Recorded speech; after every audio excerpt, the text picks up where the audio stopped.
So guys, you know what? I hate selling my statues. I hate selling my statues. I hate selling my figures. I hate selling my Legos. I hate selling all of my stuff. I spent a lot of time acquiring them, but there's some specific reasons why I dislike the whole process. I'm gonna let you guys know.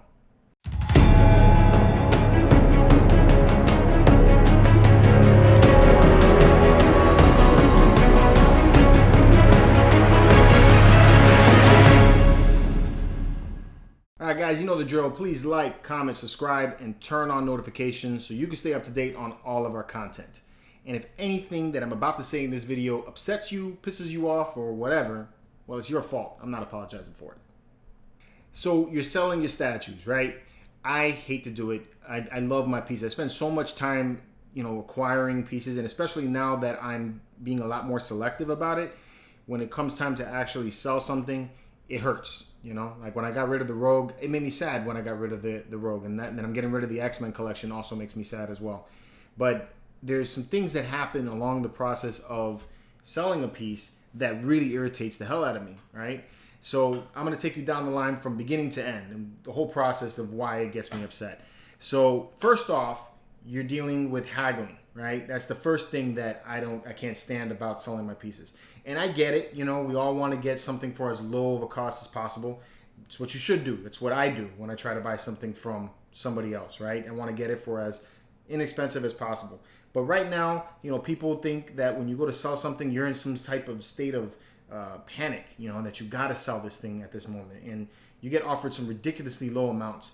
But the worst thing that I can possibly say about dealing with haggling is when somebody asks you the question, what's the lowest you will sell this for? That irritates the ever-living hell out of me. I mean, I want to respond to that person, well, what's the highest you're willing to pay for it? I mean, it just makes no sense. When I go to take and buy something, I spend time researching what it is that I'm buying, trying to figure out what these things have sold for, what they sold for on the high, what they sold for on the low, and I try to make a reasonable offer to the person that I'm selling it to. I'm not just coming up with some fictitious number out of my head, right? And I'm certainly not going to ask the person what's the lowest they're going to go. They're not going to sell it to me for as low as they're going to sell it for. I mean, why ask that ridiculous question? So do yourself a favor. If you're going to take and go buy something, if you're in the habit of doing that and you're going to take and go buy something, take the time out, do a little bit of research on what it is that you're buying, and then you go approach that person with a reasonable offer. I mean, you may be surprised. You probably have a better experience with it. All right, number two, the second reason that I don't like selling my pieces. So you've already made it through the first stage, right? You dealt with a person. You guys get along very well. He likes what you're selling. You like that he's a cool person, and he's not asking you what's the lowest price that he's going to sell it for, and you guys agree on a price, right? Now it comes time to repackage your statue into the box. And let me tell you, it's fucking hard to get it back the way that you got it from the factory. Those people at the factory must go to college for packaging statues. You get it with the tissue all nice and neat. There's no wrinkles in the tissue. Everything fits nice in place most of the time anyway, unless you're getting it from Sideshow. You get it in some really good packaging, especially like XM Studios, man. Top-notch stuff. And I do like the way Prime One Studios does their stuff also with the felt material that they put over it. To me, that's great. But when you have to deal with the tissue and you're crumbling it all up and everything, it always looks bad, and I can never get it to wrap around the figure the way you get it and fit inside the place, where it notches in between like the groin area. It's like it never fits. So it's just a real pain in the butt to put it back. And then when you're closing the box, there's always that fear that, did I get everything in place right? And you're like pushing down lightly, a little bit of pressure because you want it to squeeze, but at the same time, you're worried that you're going to break something. I mean, it's nerve-wracking. So yeah, definitely number two, the worst part about selling a statue is repackaging. All right, number three, the third reason why I hate, and probably this should actually be the final reason, but it's the third in the process, right, is the shipping companies. In the United States, to ship in the United States, you have three companies that you mostly deal with, and that's UPS, FedEx, and the United States Postal Service. There's also DHL, but I rarely get a statue shipped inside the U.S. using DHL, so I can't really, qualify them. When you're dealing with the shipping companies, my God, is it a process? I do not like that process whatsoever. So I'll start off with the bottom of it, UPS, all right?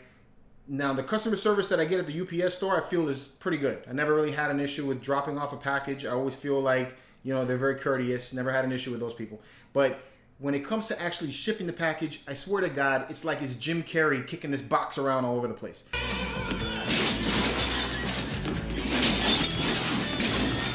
I mean, the fact that it says fragile to them just means let's beat it up more, you know? And every time I get a package from UPS, there's always a hole in the box, you know, and it just like irritates the ever-living hell out of me.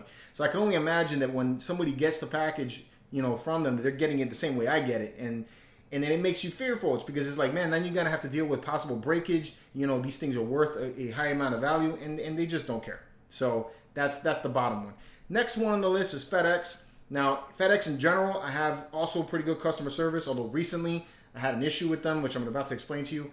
And so the two things that I don't like about dealing with FedEx is the first, number one, they have a really weird system for how they accept packages at the FedEx store. All right. So if you take and you package your statue up and you're in the original packaging of the statue, and let's say you receive the box and the box has a hole in it. Well, if you take it to the FedEx store, they're not going to take that box. They're going to want you to put it inside of their box. It's because they want to, in their mind, they're saying that they want it to go as securely as possible. Right. But if you take and you have that box picked up at your location, they don't care that it has the hole in the box. So why make a big fuss about it to begin with, right? Same thing with this one that happened today. I go to drop off a box at the FedEx location, and my package that I'm shipping doesn't have a shipping box. So I had another shipping box that I just had to happen to have laying around, and I took and I put that in the box. It all fit, right? So I took it to the location, and the box was pristine, so I thought that was cool. And it's very durable, which made me feel even better about it. But I get it to the FedEx location, and the lady at the FedEx location tells me that she will not take the box. It's because the outside box, I was using a company box. It was a Zenith box that I was shipping this piece in. And because the item inside is not manufactured by Zenith, then, or yeah, let's just say Zenith. Like that, it's probably a different company. But the fact that the item inside the box is not what it says on the outside of the box, she will not take the box. All right? I drove 20 minutes in traffic to get over there, and she won't take the goddamn box. But she tells me you could take it to the FedEx shipping location, and they will take the box. Then why won't you take the box? You know, that just makes no sense. It makes no sense whatsoever, and it just pisses me off when somebody tells me something that literally makes no sense whatsoever. So I have to take and drive back the other location, drop off the box over there, and then the person at the gate, you know, tells me, sit over here and wait for somebody to come in to see you. I waited 15 minutes for somebody to show up, and nobody showed up, right?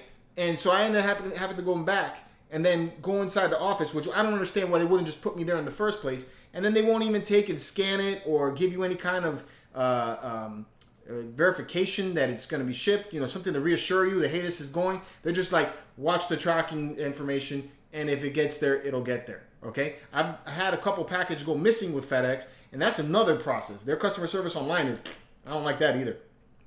So that's that. The final one is the United States Postal Service. Now, they by far excel at stupidity. I mean, it's just beyond the amount of aggravation that you should have to deal with when you go to ship a package. And I don't know if it's like that at all, United States Postal Services, is because it seems to be that it's really dependent on who's running the particular office that you're dealing with.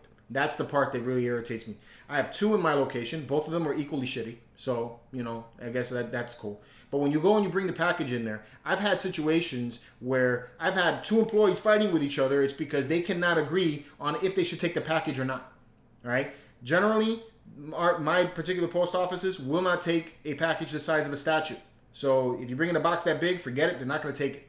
You know, so that's the first one. There's been a few occasions where I come in with a package that is a decent size, maybe like a little bit bigger than what a Hot Toy size box would be, and I still get some shit from them, right? I'll get one person that tells me I'm not taking it, and you can see it in their face. They just don't want to work, right? But then you get this other person who seems to be a little bit friendlier. So it's like, why is that other person still working here if they are going to act like that? So I really, really hate that. And then on top of that, they got the same delivery system as UPS. They just want to kick the fucking box all over the place, all right? So you're going to get your package, it's going to be messed up. So absolutely, almost at the very, very top of the list is shipping something with these shipping companies. All right, and finally, the last thing I hate about selling statues in particular, you know, and probably a little bit too when it comes to the collectibles as well, like Funko Pops and stuff like that, is when the package finally makes it to its destination and you get somebody who is super nitpicky, who has their picture next to the definition of nitpicky, okay? I've had a few occasions like that, but not too many. These people, I mean, I get it. You know, you want to have something as new and as described as possible, okay? And I'm all for that. I want to do that too. In the case of statues, generally when those things get shipped, the boxes get beat up because of the weight and all that stuff like that. So generally the boxes really don't matter. It's really the condition of the statue. And if the statue comes in broken, yo, I'm all for giving you a refund and taking the statue back and all that. That's absolutely, I feel that's good customer service, right? But when you deal with somebody that goes over the statue with a microscopic lens and finds the insignificant white point at the back of the statue that you can't possibly have noticed with anything. I mean, I've taken pictures with my phone that don't pick up shit, and then these guys come back at me with something that is super microscopic that I can't see, and they want a refund over some microscopic little thing or some discount, right? To me, that's just ridiculous, all right? I'm like, you know, it's got me to the point that when I do sell a statue, that I provide the person, I bombard them with photographs. I mean, like hundreds of photographs. And I'll take a picture of every little insignificant little piece of the statue. I will give you the photograph of the ass crack of the statue to make sure that you are happy with the way the ass crack looks. All right? That is the level that I go to make sure that when you get the piece, there is absolutely no way that you're going to tell me that you did not see what you were buying. All right? So I think that's ridiculous. I don't go after anybody because of some manufactured flaw if it was noted at the begin with, right? So, you know, and I ask for pictures also when I go to buy something. Now again, I've received statues where somebody tells me this thing is 100% good, and then I get it and there's a broken part, and they try to feed to me that it broke during shipping, and I'm looking at it and I know for a fact that there's absolutely no way this broke during shipping. This was broken before.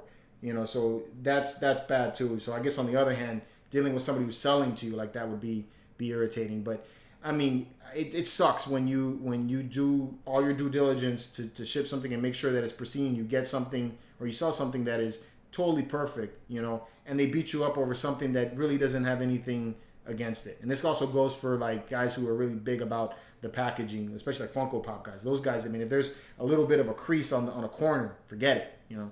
So I know that one is probably going to piss a lot of people off, but I really don't care. That's how I feel about it. So I'm interested in what you guys think about that one. Anyway, that's it. That's my rant about why I hate selling my pieces. So I'm interested, like I said, to hear what you guys think about it. What are your feelings about selling something? Did you have a bad experience? Let me know in the comments. As always, guys, keep it marvelous.